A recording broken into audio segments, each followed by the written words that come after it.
द्विघात समीकरण यानी क्वाड्रेटिक इक्वेशन के दो रूट हों, जिसको अपन अल्फा और बीटा कहते हैं, अल्फा 3 है, बीटा 4 है, दो रूट अल्फा बीटा 3 और 4। इसका मतलब ये हुआ कि अपन जो इक्वेशन लिखते हैं ना कि x square minus sum of root into x plus product of root is equal to 0, ये तो लिखते हैं भाई। तो उसके हिसाब से ये equation x square minus 3 plus 4 7x plus 3 into 4 is equal to 0, यानी x square minus 7x plus 12 equal to 0।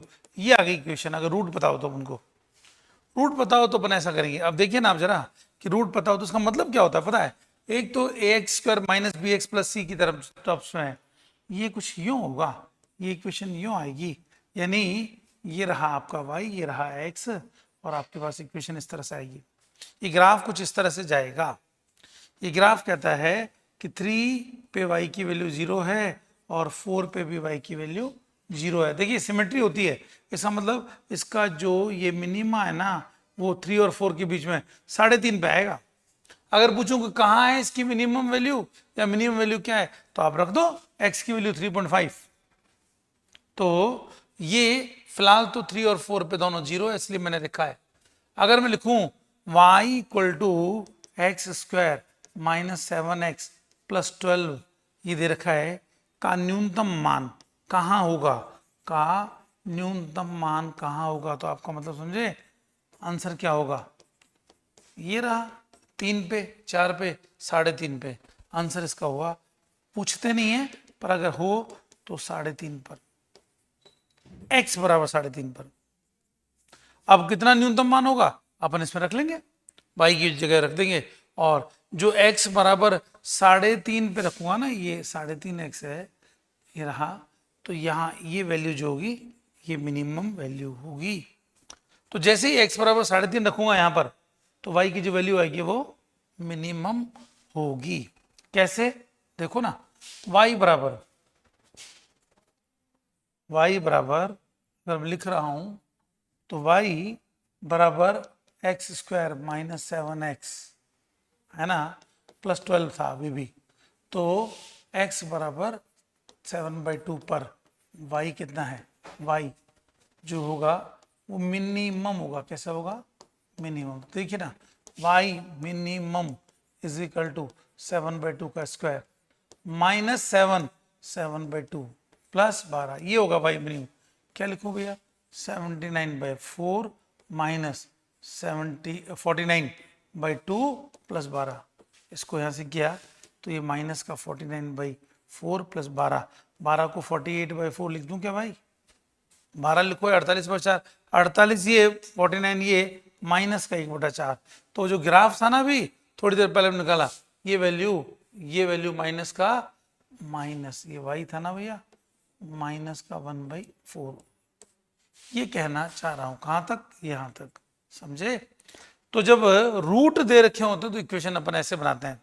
और आगे चलते हैं, आप देखिएगा, और आगे चलते हैं अपन कि कैसे करते हैं।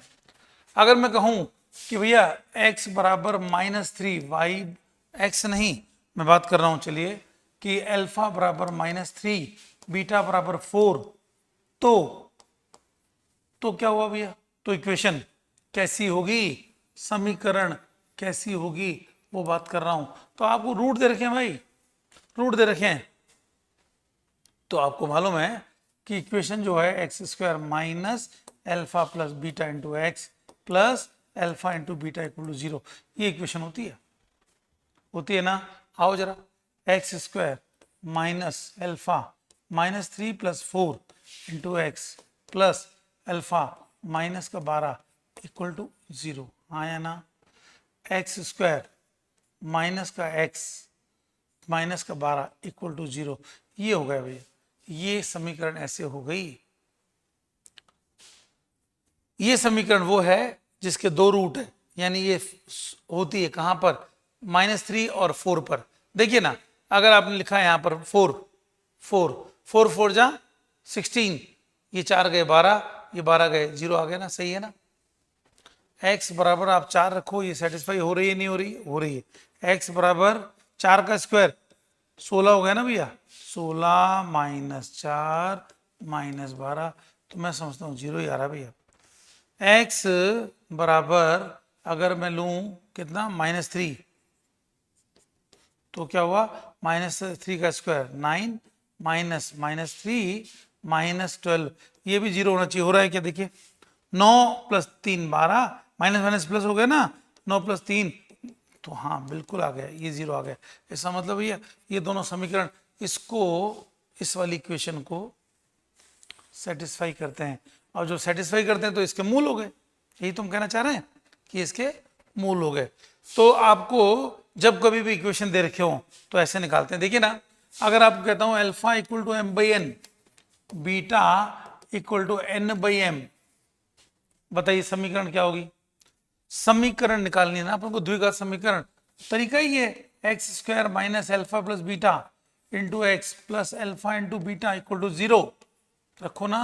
यहां पर x square minus m/n plus n/m into x plus भैया m/n इंटू n/m। मैं समझता हूं ये तो कट गया, ये तो यहाँ का +1 आ गया।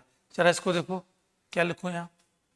यहाँ अगर मैं एलसीएम लूँ बच्चों, तो लिया एलसीएम nm लिया, तो m square plus n square, देखो यहाँ गया एक्स स्क्वायर माइनस प्लस यहाँ रखा है ना।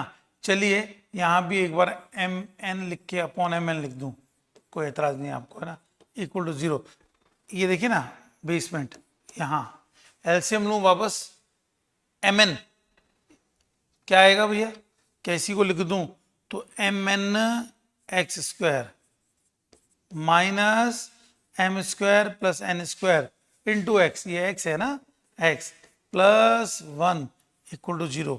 क्या इक्वेशन आई नहीं आई? आई ना। तो इस तरह से अपन इक्वेशन बनाते हैं। आपको रूट दे रखे हो, आप इक्वेशन बना सकते हो। आपसे इक्वेशन दे दे और बोले रूट निकालो, कैसे करेंगे भाई? इक्वेशन दे दे, क्या है जरा बताता हूं आपको है ना, कि इक्वेशन दे दे तो अपन कैसे करेंगे। आइए नेक्स्ट क्वेश्चन में, समीकरण पी क्यू एक्स स्क्वायर है ना भैया, minus p square plus q square x plus p q equal to 0, plus p q is equal to 0। यहां पी क्यू के बजाय पी क्यू अपॉन लिखना चाह रहा हूं, प्लस 1 इक्वल टू 0 लिख दो, प्लस 1 इक्वल टू 0। ये रही इक्वेशन। अब आपसे पूछा जाए कि x square minus p square plus q square upon P Q plus ये 1 है ना भाई, तो यहां क्या लिखूं भैया इस कंडीशन में? यहां पर अभी भी लिखा था ये P Q upon P Q लिख दूं इज इक्वल टू 0, यहां पी क्यू था। आइए ये एक ही बात हो गई ना, यहां से यहां पी क्यू से मैंने डिवाइड किया पूरे को, तो ये आ गया ना। क्या ये एक्स स्क्वायर माइनस अभी अलग अलग डिवाइड किया तो आपको नहीं लग रहा एक पी से पी जाएगा? लिखता हूं, आप कहते हैं तो P square upon P Q लिखा भैया, Q square upon P Q लिखा बस, plus p by q into q by P, एक ही बात आगे पीछे लिखा, इसको आगे पीछे लिखा। ये ओरिजिनल इक्वेशन थी, मैंने इसको इस फॉर्म लिखा, इस फॉर्म में लिखा। अब आप मुझे बताइए ना, एक्स स्क्वायर माइनस ये पी बाई क्यू लिख दूं, प्लस क्यू बाई पी लिख दूं, plus p by q into q by P लिख दूं, तो बस यही तो होता है बच्चों, x square minus alpha plus beta into x. X बाहर है भैया है ना, ये एक्स है यहाँ पर भी, ठीक है, एक्स है यहाँ, एक्स तो आएगा ना, एक्स आगे से आएगा है ना, plus p by q into q by p is equal to 0। ये हुआ, यानी ये जो हम लिखे हैं ये यहाँ पर और यहाँ पर, ये दोनों जो है ना बच्चों, ये क्या है, यहाँ ये अल्फा है, ये बीटा है। X square minus alpha plus beta into x plus alpha beta equal to 0। यही तो स्टैंडर्ड इक्वेशन होती है, और अगर स्टैंडर्ड इक्वेशन ये है तो दोनों को मैं कंपेयर करूं तो अल्फा की वैल्यू क्या I P by q, beta की वैल्यू क्या आई क्यू बाई पी। आ रहा है, सेटिस्फाई हो रहा है ना। तो इस इक्वेशन के रूट पूछे थे तो आपका आंसर आ गया, क्या आ गया, root alpha p by q beta q by p. बोलिए हाँ या ना। तो इस तरीके से अपन ये दी गई इक्वेशन के रूट निकालते हैं। बताइए कोई डाउट हो पूछिए आप, आपको समझ आ रहा है। हाँ दो रूट होते ना, ये रहा ना अल्फा प्लस बीटा लिखा है, अल्फा और बीटा रूट है बिल्कुल। और कोई डाउट।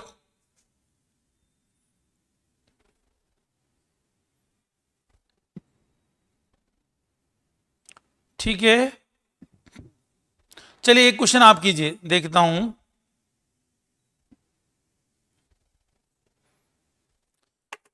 द सम, क्वेश्चन देखिए, क्वेश्चन में लिखूं ऐसा, किसी द्विघात समीकरण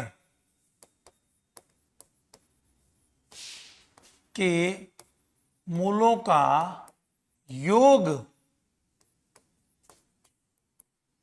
-3/2 है, मूलों का गुणनफल तथा मूलों का गुणनफल हाफ हो, तो एक तो -3/2 योग और गुणनफल हाफ -हाफ हो, तो समीकरण क्या होगी। तो समीकरण क्या होगी, क्या करेंगे बच्चों बताओ जरा। आप कह रहे हैं x² minus alpha plus beta into x plus alpha beta equal to 0, यही तो कह रहे हैं आप, यही तो होना चाहिए। आइए क्या करें, x² माइनस और मूलों का योग -3/2 इंटू एक्स प्लस ये माइनस का हाफ इक्वल टू 0। आइए ना, x² ये माइनस माइनस प्लस हो गया, प्लस 3x/2 minus half equal to 0 हो गया, 2x² plus 3x -1 equal to 0। ये अपने पास इक्वेशन आ गई, समझ रहे हैं। अपन इस तरह से निकालते हैं। तो आपको दोनों का दे रखा था डायरेक्ट, अल्फा बीटा नहीं दे रखी, sum of root, product of root, गुणनफल दे रखा है। इक्वेशन बनाओ तो ये गुणनफल ही तो है, रख दिया, उसके लिए सम ही तो है, रख दिया, हमारे पास इक्वेशन आ गई। इस तरह से हमने द्विघात समीकरण निकाल ली। अब देखिए तो दो रूट है अलग अलग, अगर दोनों रूट सेम हो तो, और दोनों रूट सेम कब होंगे जरा उसकी बात भी करते हैं। तो ये आप जो रूट निकाल रहे हो, यदि b² -4ac 0 हो तो फिर भैया अल्फा और बीटा दोनों सेम होते हैं, दोनों रूट सेम होते हैं। कैसे, देखिए आप अल्फा जिसको आप x1 कहते हो वो क्या होता है -b/2a minus √b² minus 4ac upon 2a। Beta क्या होता है भैया, बीटा कह दो, x2 कह दो, दूसरा रूट कह दो -b/2a प्लस √। तो एक बात बताओ मुझे कि जब ये दोनों b² माइनस 4ac 0 हो जाएगा, ये टर्म 0 हो गई, टर्म 0 हो गई, तो फिर तो ये दोनों बराबर ही हुए ना, फिर दोनों रूट की वैल्यू क्या हुई -b/2 है ना। तो दो रूट बराबर हों उसके लिए b² 4ac के बराबर होना चाहिए, ऐसा हम कह रहे हैं। एक एग्जांपल लेते हैं कि मान लो मैं आपको कहता हूं x² -8x plus 16 equal to 0 है, के मूल ज्ञात करें, के मूल ज्ञात करें, ऐसे तो हम कह रहे हैं क्वेश्चन में, ज्ञात करें। आइए जरा क्या लिखें, x², ये 16 हो गया। आप अगर चाहें तो गुणनखंड बना सकते हैं, आप इसके अंदर दो गुणनखंड बना दे। कैसे, x² -4x मुझे तो दिख रहा है कि ये 4 और 4 8 हो गए, -4 इंटू -4 क्या 16 हो गए। इन दोनों का प्रोडक्ट, यहाँ 1 है वहां 16 है, दोनों का प्रोडक्ट इनके प्रोडक्ट के बराबर होना चाहिए, है तो इसका मतलब तो ये सीधे सीधे फैक्टर बन रहे। आप लीजिए ना, इन दोनों में से x कॉमन लिया तो x माइनस 4 हुआ, यहाँ से -4 कॉमन लिया तो x यहाँ से आ गया और माइनस माइनस माइनस 4 आ गया, 0 आ गया। इसका मतलब x minus 4 into x minus 4 0 आ गया। इसका मतलब x इक्वल टू 4 आ गया, x इक्वल टू 4 आ गया। समझ पा रहे हैं? x का मान 4 आ गया। फिर x दूसरे से भी x का मान 4 आ गया, दोनों 4 और 4 आ गए, तो दोनों अल्फा और बीटा 4 की वैल्यू हो गई। अब देखिए इसमें अगर मैं स्टैंडर्ड इक्वेशन से कंपेयर करूं और आपको कहूं कि यार स्टैंडर्ड इक्वेशन है ना, उससे आप कंपेयर करो, तो आप कहोगे सर लो कंपेयर किया, कैसे करें? बोले सर देखो ax² plus bx plus c equal to 0 होता है ना भैया। अगर आप इन दोनों को मिलाते हो ना तो a की वैल्यू तो 1 हो गई, b की वैल्यू -8 हो गई, c की वैल्यू 16 हो गई। आप देखिए वो चीज सेटिस्फाई हो रही है क्या? b² -8 का स्क्वायर 64 हो गया, -4 ac a1 c 16, हाँ हो रहा है भैया। इसका मतलब ये वाली कंडीशन आ रही है, तभी तो दो रूट बराबर आ रहे हैं, तभी तो दो रूट बराबर आ रहे हैं। समझ पा रहे हैं मेरी बात? देखिए ना यहाँ अगर मैं कंपेयर करता हूँ बच्चों, तो इन दोनों को देखता हूँ ना भाई, इन दोनों को देखता हूँ तो a है आपका 1, ठीक है, और b है, c है 16 और b है आपका कितना? -8। तो b² कितना हो गया? -8 का स्क्वायर 64, 64। और 4ac की बात करता हूं तो 4 एकम 4 और 16 चौके 64। अरे तो भैया 4ac भी वही हुआ, b² भी वही हुआ, 64 64, तो सही तो है। इसका मतलब ये मैंने जो निकाला है वो सही है, इसके दोनों रूट की वैल्यू सेम ही आएगी। ये है आपकी अल्फा और ये आएगी बीटा। तो इस तरह से द्विघात समीकरण को ज्ञात करते हैं। मैं समझता हूँ आपको चीज क्लियर होगी। कुछ पूछना हो आप पूछ लीजिए प्लीज, है ना। अब ऐसे में अगर मैं कहूँ कि ये अल्फा और बीटा सेम है तो उसका ग्राफ कैसा आएगा, तो आप कहोगे सर देखो इसका अगर ग्राफ देखना है ना तो ये लो क्यों आएगा सर, ऐसे यूं के यूं जाएगा। मैं दो जगह नहीं काट के एक ही जगह x इक्वल टू 4 पे काटेगा, जहां आपका उस कंडीशन में y की वैल्यू 0 होगी। ये y तो है, ये y तो है, ये y इक्वल टू जो 0 आ रहा है y equal to x² - 8x + 16 equal to y। तो जैसे आपने y को 0 किया ना तो x की वैल्यू कितनी आ गई भैया? 4 आ गई। ये ग्राफ ऐसा आता है, एक ही जगह काटता है, ये पैराबोला एक ही जगह काटता है, ठीक है। बताइए कुछ आपको कहना हो आप पूछ सकते हैं बेटा। ये अपना चैप्टर जो है ना, मतलब क्वाड्रेटिक इक्वेशन वाला कंप्लीट हुआ। आप इसके क्वेश्चन कर सकते हैं। अब नेक्स्ट चैप्टर जो पढ़ेंगे ना अपन, वो पढ़ेंगे series, AP GP HP series पढ़ेंगे, है ना। आप चाहें एक क्वेश्चन मैं आपसे पूछता हूं, कराता हूं मैं आपको एक क्वेश्चन, है ना भैया, कि देखो एक इक्वेशन देता हूं क्वाड्रेटिक इक्वेशन। आइए जरा आगे चलते हैं।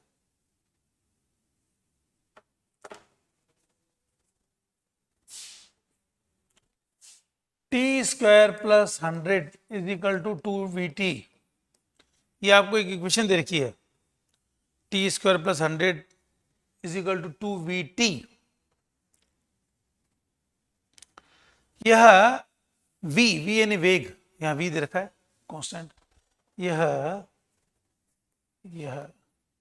v के किस मान हेतु संभव होगी? किसके लिए पॉसिबल है भाई? ये इसका मतलब देखो टाइम जो होता है ना, टाइम वो नेगेटिव में नहीं होता, टाइम पॉजिटिव में आना चाहिए, है ना। तो इसका मतलब v की वैल्यू वो होनी चाहिए जिससे टाइम की वैल्यू जो है ना वो पॉजिटिव हो। तो देखिए ना जरा, क्या मैं इस इक्वेशन को ऐसे लिख दूं, -2vt + 100 = 0। ये आ गई इक्वेशन। ax² + bx + c नहीं। अब पहली बात ये है, अब देखिए A x square plus B x plus C equal to 0, ये इक्वेशन, ये स्टैंडर्ड इक्वेशन है। कैसी है भाई? Standard equation. तो अगर मैं दोनों की तुलना करूं तो ए मेरे पास 1 है, बी की वैल्यू मेरे पास माइनस का 2v है, सी 100 है। अब रियल वैल्यू के लिए बी स्क्वायर माइनस 4ac की वैल्यू है ना, वो 0 से ज्यादा होनी चाहिए। बी स्क्वायर माइनस 4ac की वैल्यू 0 से ज्यादा होनी चाहिए। तो बी स्क्वायर यानी 4v स्क्वायर, राइट। 4ac 4 1 जा 4ac का मान हो गया भैया 400। देखिए ना, A1 है, C 100 है, 400, ये 4ac हो गया। 4ac। अब आप ये कह रहे हो कि बी स्क्वायर 400, तो इसका मतलब 4v square minus 400 should be equal to 0।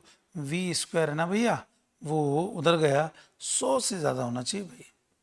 ज्यादा हो बराबर हो चलेगा, बराबर का निशान भी लगाते हैं ताकि वास्तव में हो। समय नेगेटिव थोड़ी होगा, समय के पॉजिटिव होने के लिए समय काल्पनिक मान ना हो।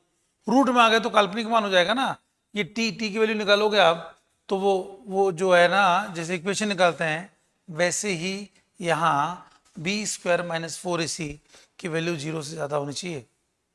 तो उसका मतलब v का मान 10 से ज्यादा या बराबर होना चाहिए, तब ये पॉसिबल हो पाएगा। भाई ये द्विघात समीकरण है, आप टाइम की इक्वेशन निकालोगे तो उसमें बी स्क्वायर माइनस 4ac है ना, आएगा ना, बी स्क्वायर माइनस 4ac आएगा। तो वो वैल्यू 0 से ज्यादा होगी तभी तो, अगर वो 0 से कम होगी तो इमेजिनरी लाइन हो जाएगी ना, इमेजिनरी, काल्पनिक, फिर तो टाइम काल्पनिक हो गया, तो वो पॉसिबल नहीं है। इसलिए यहाँ क्वेश्चन के v का मान 10 से ज्यादा होना चाहिए। बताइए, चलें अपन आगे। ये थोड़ा सा अलग क्वेश्चन है, तो आपने इसको देखा होगा कि भाई v का क्या मान हो, तो v का मान आप निकाल लिया। v का मान 10 या 10 से ज्यादा होगा तो ये संभव है, फिर तो टाइम की कोई ना कोई वैल्यू आएगी ना। जैसे यहाँ x की वैल्यू आती है ना, वैसे वहां टाइम की वैल्यू आएगी। क्या आती है देखो जरा, टाइम की value t minus b by a, minus b by 2a। तो b की जगह क्या है?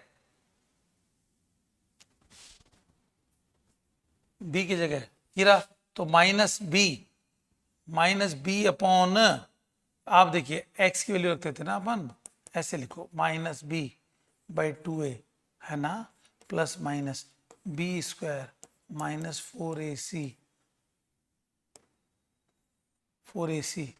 Upon 2a। अब मैं ये कहना चाह रहा हूं कि अगर ये नेगेटिव हो गया तो फिर तो ये मतलब ही नहीं ना इसका, तो ऐसे टाइम निकालूंगा ना इसकी तरह, तो यहां जो टर्म आएगी ना बी स्क्वायर माइनस 4ac की जी, वो पॉजिटिव आनी चाहिए, और उसके लिए v की वैल्यू 10 से ज्यादा होनी चाहिए, राइट। क्लियर? चलें अपन आगे। बताइए, तो ये टॉपिक कंप्लीट हुआ यहां पर। अब अपन नेक्स्ट टॉपिक की तरफ थोड़ा चलते हैं, और वो है series, AP GP HP series, है ना। सीरीज की बात अपन करते हैं। बताइए, कुछ पूछना हो पूछ सकते हैं, फिर चलेंगे, कोई जल्दबाजी नहीं है अपन को।